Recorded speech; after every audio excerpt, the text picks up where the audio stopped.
જય હિન્દ દોસ્તો, હું દર્શન રાવલ આઝાદી કા અમૃત મહોત્સવ નિમિત્તે તમામ દેશવાસીઓને ખૂબ ખૂબ શુભકામનાઓ.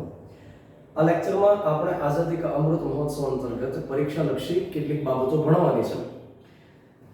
દેશ આઝાદી કા અમૃત મહોત્સવ ઉજવી રહ્યો છે અને કેટલીક પરીક્ષાઓ જે લેવામાં આવી એમાં કેટલાક ક્વેશ્ચન્સ આપણને જોવા પણ મળ્યા.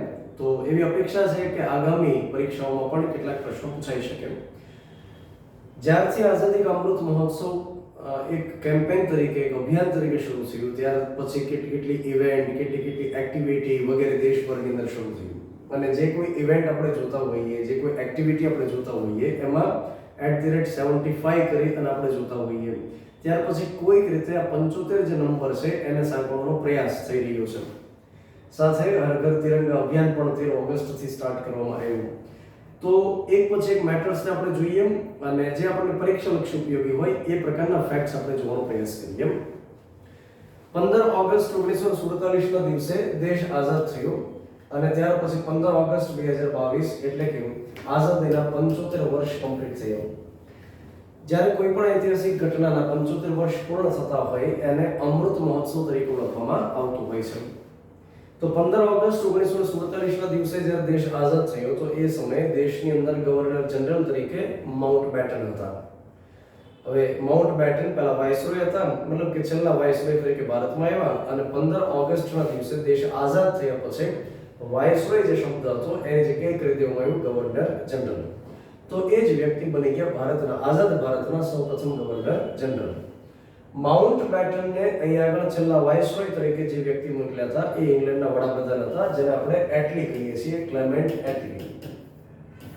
ક્લેમેન્ટ એટલીએ જ્યારે માઉન્ટ બેટનને ભારતમાં મોકલ્યા, છેલ્લા વાઇસરોય તરીકે મોકલ્યા, તો એમણે એક કામ સ્પષ્ટ રીતે સોંપ્યું કે તમારે ભારત અને પાકિસ્તાનના ભાગલા કરાવવાના છે, મતલબ કે એક યોજના બનાવવાની છે અને એ યોજના અંતર્ગત ભારત પાકિસ્તાનના ભાગલા પડશે. તો 3 જૂન 1947 ના દિવસે માઉન્ટ બેટને યોજના પ્રસ્તુત કરી. 3 જૂન 1947 ના દિવસે માઉન્ટ બેટને એક યોજના તૈયાર કરી. ત્યાર પછી એ સમયે ભારત તો આઝાદ નહોતું, એટલે ભારત માટે કોઈ ડિસિઝન લેવો હોય તો એના માટે ઇંગ્લેન્ડની પાર્લામેન્ટમાંથી બિલ પસાર કરાવવું પડે. તો ઇંગ્લેન્ડની પાર્લામેન્ટમાંથી બિલ પસાર થાય છે 5 જુલાઈ 1947 ના દિવસે અને સંસદના બંને ગૃહમાંથી કોઈ બિલ પસાર થાય ત્યાર પછી આપણે ભારતમાં જેમ રાષ્ટ્રપતિની સિગ્નેચરની જરૂર પડે એમ બ્રિટનમાં બ્રિટિશ તાજની સિગ્નેચરની જરૂર પડે. તો 18 જુલાઈ 1947 ના દિવસે બ્રિટિશ તાજે ભારતના હિન્દ સ્વતંત્રતા ધારા ઉપર સિગ્નેચર કરી. તો એ જે હિન્દ સ્વતંત્રતા ધારો છે એ અંતર્ગત ભારતને આઝાદી મળી. હિન્દ સ્વતંત્રતા ધારા 1947 માં સ્પષ્ટપણે લખવામાં આવ્યું કે 15 ઓગસ્ટ 1947 થી ભારત અને પાકિસ્તાન બંને સ્વતંત્ર થશે. તો જો 15 ઓગસ્ટની તારીખ એ સમયે જે ડિસાઈડ કરી એની પાછળ કેટલાક ઇતિહાસકારો એવું માને છે કે માઉન્ટ બેટને એટલા માટે એ તારીખ ડિસાઈડ કરી કારણ કે 15 ઓગસ્ટ 1945 ના દિવસે દ્વિતીય વિશ્વયુદ્ધનો ઓફિશિયલી અંત થયો હતો અને એના 2 વર્ષ પૂર્ણ થતા હતા. તો એના માનમાં 15 ઓગસ્ટ 1947 ની તારીખ પસંદ કરી. શુક્રવારનો દિવસ હતો. હવે કેટલાક લોકો એવું માનતા હોય છે કે પાકિસ્તાનની જે સ્વતંત્રતા તારીખ છે 14મી ઓગસ્ટ છે, મતલબ કે પહેલા પાકિસ્તાનને આઝાદ કર્યું ત્યાર પછી ભારતને આઝાદ કર્યું. તો એ જે વાત છે તદ્દન ખોટી છે. પાકિસ્તાન અને ભારત બંનેની સ્વતંત્રતાની તારીખ એક જ છે, 15 ઓગસ્ટ 1947. 14મી ઓગસ્ટ પાકિસ્તાનની જે સ્વતંત્રતા દિવસ તરીકે ઉજવણી થઈ રહી છે એની પાછળનું રીઝન એ છે કે પાકિસ્તાનના જે સૌપ્રથમ વડાપ્રધાન બનેલા હતા લિયાકત અલી ખાન, એમણે 1948માં જ્યારે સ્વતંત્રતા દિવસની ઉજવણી કરેલી હતી તો 15મી ઓગસ્ટ નહોતી કરી, એ 14મી ઓગસ્ટે કરી હતી. અને ત્યાર પછી ત્યાં એક પરંપરા થઈ ગઈ કે 14મી ઓગસ્ટ એટલે પાકિસ્તાનની સ્વતંત્રતા દિવસ ઉજવવાનો. તો સ્વતંત્રતા તારીખ તો 15 ઓગસ્ટ છે, પરંતુ ત્યાં ઉજવણી 14મી ઓગસ્ટે થઈ રહી છે આપણે કહી શકીએ. ત્યાર પછી સાથે આપણે એ પણ યાદ રાખવું જોઈએ કે 15મી ઓગસ્ટના દિવસે ભારતની જેમ સ્વતંત્રતા દિવસ છે ભારતનો, એ પ્રકારે અન્ય દેશમાં north Korea, south Korea, Congo, Bahrain અને લિચટેનસ્ટાઇન, તો આ જે દેશો છે એમની પણ સ્વતંત્રતાની તારીખ આવે છે. અને આમાંથી કોઈ પરીક્ષામાં સવાલ પૂછવામાં આવ્યો કે 15મી ઓગસ્ટ નીચેનામાંથી કયા દેશનો સ્વતંત્રતા દિવસ છે, તો દેશના નામ પણ આપણે યાદ રાખવા જોઈએ. 15મી ઓગસ્ટ 1947 ના દિવસે મતલબ દેશ જ્યારે આઝાદ થયો એ સમયે રાત્રે 12ના ટકોરે એક તો જે નેશનલ ફ્લેગ છે એમને સલામી આપવામાં આવી, અને હાલનું જે સંસદ ભવન છે જે આપણે સેન્ટ્રલ હોલ કહેતા હોઈએ સંસદ ભવનમાં, જો કે હવે તો નવું સંસદ ભવન બને છે સેન્ટ્રલ વિસ્ટા પ્રોજેક્ટ અંતર્ગત, પણ એ જે સંસદ ભવન હાલનું રહેલું છે એમાં સેન્ટ્રલ હોલ ખાતે કોન્સ્ટિટ્યુશન એસેમ્બલીના જે સભ્યો તે ભેગા થયા. જવાહરલાલ નહેરુએ એક ટ્રસ્ટ વિથ ઇટ્સ ડેસ્ટિની કરીને એક ભાષણ આપ્યું. સુચેતા કૃપલાણી, જે જેવી કૃપલાણી આચાર્ય કૃપલાણીના વાઇફ હતા, સુચેતા કૃપલાણીએ સારે જહાં સે અચ્છા હિન્દુસ્તાન હમારા એ કવિતા જે રહેલી હતી એનું પઠન કર્યું. તો આ પ્રકારે ઉજવણી થઈ. એ સમયે જ્યારે દેશ આઝાદ થયો ત્યારે ગાંધીજી ક્યાં હતા? તો ગાંધીજી એ સમયે કોલકાતામાં હતા. 15મી ઓગસ્ટ 1947ના દિવસે ગાંધીજીએ એક તો મૌન વ્રત ધારણ કર્યું અને સાથે સાથે એ દિવસે એમણે ઉપવાસ કર્યો. તો એ પાછળનું રીઝન એ હતું કે એક તો ભારત અને પાકિસ્તાનના ભાગલા થયા અને પરિણામ સ્વરૂપે જે બંગાળનો પ્રાંત હતો ત્યાં અને જે લાહોર પંજાબનો જે પ્રાંત છે ત્યાં આગળ ખૂબ મોટી માત્રામાં હિંસાઓ થઈ અને ખૂબ મોટી માત્રામાં સ્થળાંતરણ થયું. તો એ સમયે જે માણસોની અદલ-બદલ થઈ, ત્યાંથી હિન્દુ અને શીખ લોકો ભારતમાં આવ્યા અને ભારતમાંથી મુસલમાન લોકો ત્યાં આગળ ગયા, એ જે અદલ-બદલ થઈ, માણસોની અદલ-બદલ થઈ, એ વિશ્વમાં સૌથી મોટી અદલ-બદલ છે. મતલબ કે સૌથી મોટું માઇગ્રેશન એ સમયે થયેલું. ઇતિહાસકારો એમ કહે છે કે લગભગ 1.5 કરોડ જેટલા માણસોનું એ સમયે સ્થળાંતરણ થયું. તો ગાંધીજી એ બાબતે તો દુઃખી હતા. સાથે 15 ઓગસ્ટ 1942ના દિવસે એમના જે એક માનીતા પુત્ર હતા મહાદેવભાઈ દેસાઈ, એમનું પણ નિધન થયેલું હતું પૂનાના આગા ખાન મહેલ ખાતે. તો એ 15મી ઓગસ્ટના દિવસે એમનું નિધન થયેલું એટલા માટે એમણે શોક દેખાડવા માટે, દુઃખ વ્યક્ત કરવા માટે મૌન વ્રત પણ ધારણ કરેલું. તો દેશ આઝાદ થયો 15 ઓગસ્ટ 1947માં. 75 વર્ષ હમણાં કમ્પ્લીટ થાય છે. આઝાદી કા અમૃત મહોત્સવની ઉજવણી થઈ રહી છે. હવે આપણે એ સમજીએ કે આ ઉજવણીની શરૂઆત ક્યારથી કરવામાં આવી, જે સવાલ પરીક્ષામાં કદાચ પૂછવામાં પણ આવ્યો છે. તો આઝાદી કા અમૃત મહોત્સવ ઉજવણીની શરૂઆત કરવામાં આવી 12 માર્ચ 2021ના દિવસે, મતલબ કે આની આગળના દિવસે 12મી માર્ચના દિવસે. તો 12મી માર્ચ એટલે આપણને સૌને ખ્યાલ હોય કે દાંડી યાત્રાની શરૂઆત ગાંધીજીએ આ દિવસે કરાવેલી હતી. 12 માર્ચ 1930ના દિવસે મહાત્મા ગાંધીજીએ દાંડી યાત્રાની શરૂઆત કરાવી હતી.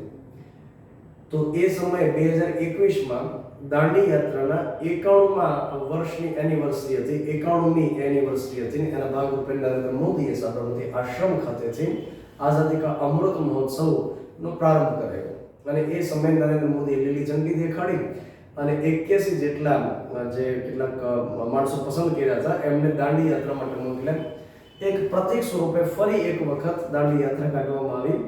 તો 12 માર્ચ 2021ના દિવસથી શરૂ કરાવી હતી અને 5 એપ્રિલના દિવસે દાંડી ખાતે એ લોકો પહોંચ્યા. તો એક પ્રતીક સ્વરૂપે અન્ય એક દાંડી યાત્રા એ સમય યોજી અને આઝાદી કા અમૃત મહોત્સવ છે એનો પ્રારંભ કરવામાં આવ્યો. આ સમય એટલા માટે પ્રારંભ કરવામાં આવ્યો કારણ કે 15 ઓગસ્ટ 2022 સુધીમાં 75 વીક વચ્ચે આવતા હતા. તો 75 અઠવાડિયા વચ્ચે ગેપ હતો ને એટલા માટે 12 માર્ચ 2021ના દિવસે એનો પ્રારંભ કરાયો. હવે આ સવાલ આપણને એ રીતે પૂછાશે કે આ જે અભિયાન છે આખું એ ક્યારે કમ્પ્લીટ થશે? તો આ તારીખે કમ્પ્લીટ થતું નથી. એ અભિયાન કમ્પ્લીટ થશે 15 ઓગસ્ટ 2023ના દિવસે, મતલબ કે હજુ પણ એક વર્ષ માટે આ થીમ સાથે ઉજવણી કરવામાં આવશે. ત્યાર પછી નેક્સ્ટ આપણે ઇન્ફોર્મેશન મેળવીએ કે આઝાદી કા અમૃત મહોત્સવનો મુખ્ય ઉદ્દેશ શું કહેવામાં આવી રહ્યો છે. તો ઉદ્દેશ એવું કહેવામાં આવે છે કે 2047 સુધીમાં દેશ ક્યાં હશે, દેશના લક્ષ્યાંકો કેવા હશે, દેશના સપનાઓ કેવા હશે, દેશ કયા ફિલ્ડમાં કેટલી પ્રગતિ કરશે. મતલબ કે 2047 એટલે કે દેશની આઝાદીના 100 વર્ષ કમ્પ્લીટ થશે. તો 100 વર્ષ દરમિયાન ભારત ક્યાં હશે, તો એ વિઝન ક્લિયર કરવા માટે આ એક ઉજવણી અત્યારે થઈ રહી છે, એવો એનો પાછળનો ઉદ્દેશ એમ રહેલો છે. હવે 12 માર્ચ 2021 થી જે આઝાદી કા અમૃત મહોત્સવનો પ્રારંભ થયો અને ત્યાર પછી અલગ અલગ પ્રકારની ઇવેન્ટ્સ, અલગ અલગ પ્રકારની કોમ્પિટિશન, અલગ અલગ પ્રકારની પ્રવૃત્તિઓ જે થઈ રહી છે દેશભરમાં, એની પાછળ મુખ્ય 5 સ્તંભ રહેલા છે, 5 કોલમ રહેલી છે કે જેના આધાર ઉપર એ થઈ રહ્યું છે. તો એક તો છે સ્ટ્રગલ ફોર ફ્રીડમ, આઝાદી માટે સંઘર્ષ. આઈડિયાઝ ઓફ 75 યર્સ, મતલબ કે ભારતના વિકાસ માટે અલગ અલગ પ્રકારના વિચારો આપણે રજૂ કરી શકીએ. ત્યાર પછી જેનો વિચાર હોય એને ભારત સરકાર તરફથી પ્રાઇઝ મળશે. મતલબ આ અલગ અલગ પ્રકારની ઇવેન્ટ્સનું આયોજન છે. એચિવમેન્ટ ઓફ 75 યર્સ, 75 વર્ષ દરમિયાન ભારતે શું પ્રગતિ કરી, શું મેળવ્યું, તો એના ઉપર અલગ અલગ પ્રકારની ઇવેન્ટ્સ કરવામાં આવે. એક્શન્સ ઓફ 75 યર્સ, કયા પ્રકારના એક્શન્સ લેવામાં આવ્યા. તો જેમાં નરેન્દ્ર મોદીની સરકાર અત્યારે પોતે કહી રહી છે કે સ્વચ્છ ભારત મિશન હોય, સ્ત્રી સશક્તિકરણ હોય, ત્યાર પછી અલગ અલગ પ્રકારની ડિજિટલ ઇન્ડિયા હોય, આત્મનિર્ભર ભારત હોય. આ પ્રકારની થીમ સાથે અલગ અલગ પ્રકારની એક્ટિવિટી થઈ રહી છે. અને રિઝોલ્યુશન્સ ઓફ 75 યર્સ, તો આ અલગ અલગ 5 પ્રકારના કોલમ, 5 પ્રકારના સ્તંભ રહેલા છે કે જેના આધારે ઉજવણી થઈ રહી છે. ત્યાર પછી આપણે વાત કરીએ કે ઉજવણીના ભાગરૂપે કેવી એવી બાબતો છે કે જે આપણને પરીક્ષામાં કામ લાગી શકે. તો એક તો આ બાબત રહેલી છે કે ભારત સરકારનું જે મિનિસ્ટ્રી ઓફ કલ્ચર છે, સંસ્કૃતિ મંત્રાલય છે, એ આની ઉજવણીમાં અગ્રેસર છે અને અલગ અલગ પ્રકારની ઇવેન્ટ્સનું આયોજન કરી રહ્યું છે. તો આ સવાલ પરીક્ષામાં આપણને અચૂક પૂછાઈ શકે કે આઝાદી કા અમૃત મહોત્સવ છે એના માટે ઇવેન્ટ ઓર્ગેનાઇઝેશન કરવાનું કામ કોણ કરી રહ્યું છે? મિનિસ્ટ્રી ઓફ કલ્ચર કરી રહ્યું છે, સંસ્કૃતિ મંત્રાલય કરે છે. ત્યાર પછી હર ઘર તિરંગા અભિયાન 13 ઓગસ્ટ થી લઈને 15 ઓગસ્ટ દરમિયાન કરવામાં આવ્યું, લોન્ચ કરવામાં આવ્યું અને જેને દેશમાં સારો પ્રતિસાદ મળ્યો. ઘરે ઘરે તિરંગો લહેરાવવામાં આવ્યો અને અલગ અલગ પ્રકારની તિરંગા યાત્રા કાઢવામાં આવી. જેમાં ગુજરાતમાં જે મુખ્યમંત્રી ભૂપેન્દ્રભાઈ પટેલ છે, એમણે સુરત ખાતેથી આ તિરંગા યાત્રાનો પ્રારંભ કર્યો. તો દરેક ઘરે આ લહેરાવવામાં, કોઈ જગ્યાએ બાઇસિકલ રેલી, કોઈ જગ્યાએ બાઇક રેલી, કેટલીક જગ્યાએ ટ્રેક્ટર રેલી કાઢવામાં આવી, કેટલીક જગ્યાએ દિવ્યાંગોની રેલી કાઢી. તો તિરંગા યાત્રાને સારો પ્રતિસાદ દેશભરમાંથી મળ્યો. હર ઘર તિરંગા અંતર્ગત 30x20 જે ઇંચનો રાષ્ટ્રધ્વજ છે એ લગાડવા માટે અભિયાન ચલાવવામાં આવ્યું. તો આપણે સૌ જાણીએ છીએ કે લંબાઈ અને પહોળાઈનો જે ગુણોત્તર હોય છે 3:2 હોય છે. તો 3:2 ના ગુણોત્તર માપમાં આપણે અન્ય કોઈ પણ માપ લઈ શકતા હોઈએ. તો 30x20 ઇંચનો જે રાષ્ટ્રધ્વજ હોય એ લહેરાવવા માટે અભિયાન શરૂ કરવામાં આવ્યું. ત્યાર પછી અન્ય મેટર તરફ જો આપણે જોઈએ તો ઉજવણીના ભાગરૂપે આઈએનએસ સાતપુરા અમેરિકાના સાન ડિએગો ખાતે મોકલવામાં આવ્યું. તો આજના દિવસે મતલબ કે 15 ઓગસ્ટ 2022 ના દિવસે આજે આપણું એક વોરશિપ છે, યુદ્ધ જહાજ છે આઈએનએસ સાતપુરા. આ મને લાગે છે કે પરીક્ષામાં સવાલ પૂછાવો જોઈએ.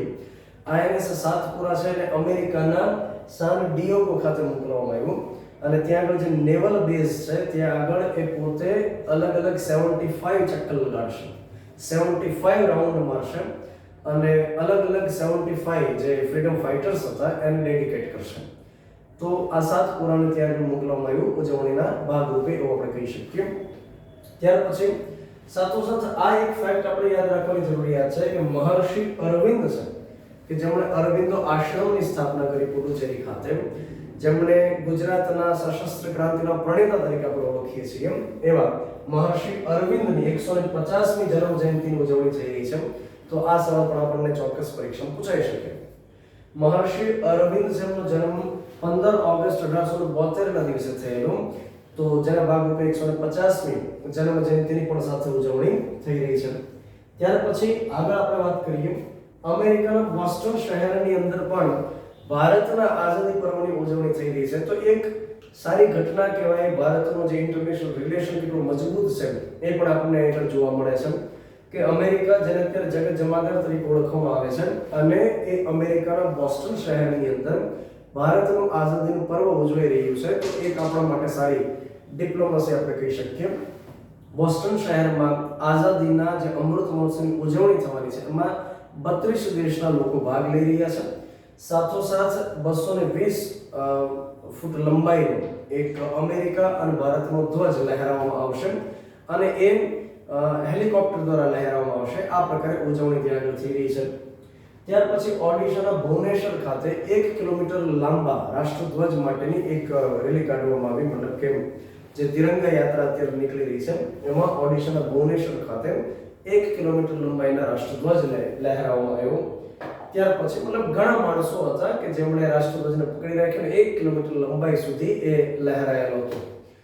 ભારતમાં કુલ રામસર સાઇટની સંખ્યા 75 થઈ ગઈ છે.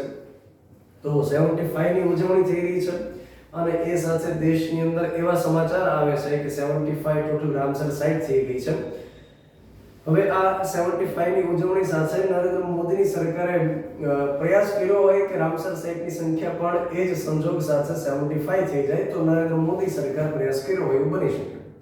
રામસર સાઇટ એટલે આપણને ખ્યાલ છે કે જેને આપણે વેટલેન્ડ્સ કહેતા હોઈએ, આર્દ્રભૂમિ કહેતા હોઈએ, અને ઈરાનના રામસર શહેર ખાતે એક સમજૂતી કરવામાં આવેલી કે અલગ અલગ દેશની અંદર જે આર્દ્રભૂમિ છે, વેટલેન્ડ્સ છે, કે જ્યાં આગળ ભીનાશનું પ્રમાણ વધારે હોય, પાણીનો સંગ્રહ થઈ શકતો હોય, તો એવી જે જમીન હોય, એવો જે વિસ્તાર હોય, એવું કોઈ જળાશય હોય, ત્યાં આગળ અલગ અલગ પ્રકારની પ્રજાતિના પક્ષીઓ આપણને જોવા મળે.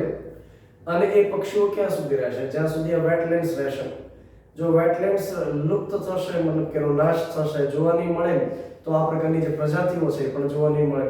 તો એક ઇકોસિસ્ટમ જળવાઈ રહે એના માટે જરૂરી છે કે વેટલેન્ડ્સ પણ જળવાઈ રહે. તો એ જે રામસર શહેરની અંદર કન્વેન્શન થયું, સમજૂતી થઈ, જેના ભાગરૂપે ભારતમાં અલગ અલગ પ્રકારની રામસર સાઇટ ઘોષિત કરવામાં આવી, જેમાં હાલમાં નવી 11 જેટલી સાઇટ ઉમેરવામાં આવી અને એની સાથે ટોટલ જે આંકડો છે એ 75 જોવા મળે છે.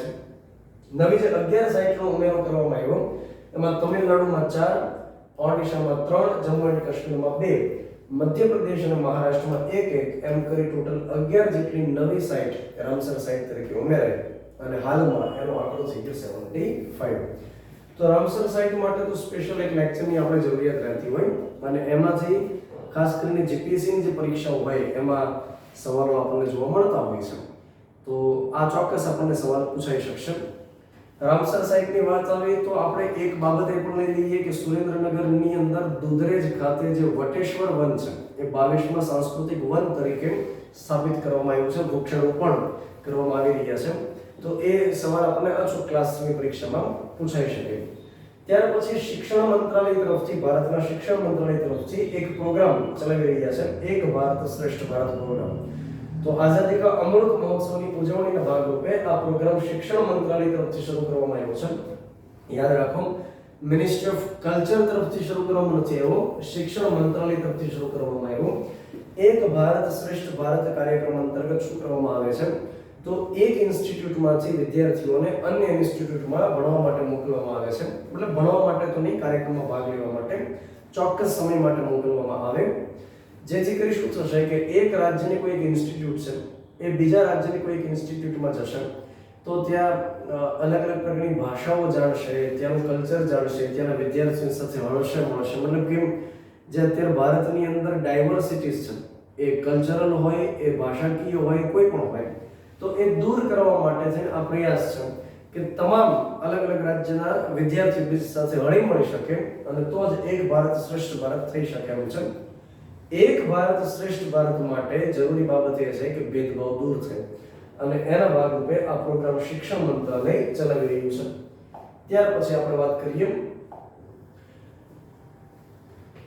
અલગ અલગ પ્રકારની જે ઉજવણીઓ થઈ રહી છે તેમાં એક પ્રકારની જે ઉજવણી થઈ રહી હોય કે અલગ અલગ જિલ્લાઓની અંદર 75 lakhs મૂકવાની વાત છે અને જેને અમૃત સરોવર તરીકે નામ આપવામાં આવે છે. સાથે અત્યારે એમ કહે છે કે એ જે અમૃત સરોવર બનાવેલા છે ત્યાં આગળ ધ્વજ મૂકવામાં આવશે, તો એક બાબત રહેલી છે. ત્યાર પછી એક અમૃત મહોત્સવ.nic.government.nic કરીને જે વેબસાઇટ છે તેમાં અલગ અલગ પ્રકારની થીમ મૂકવામાં આવી રહી છે. તો વેબસાઇટનું નામ પણ એક આપણે યાદ રાખવું જરૂરી છે, પરીક્ષામાં પૂછાઈ શકે.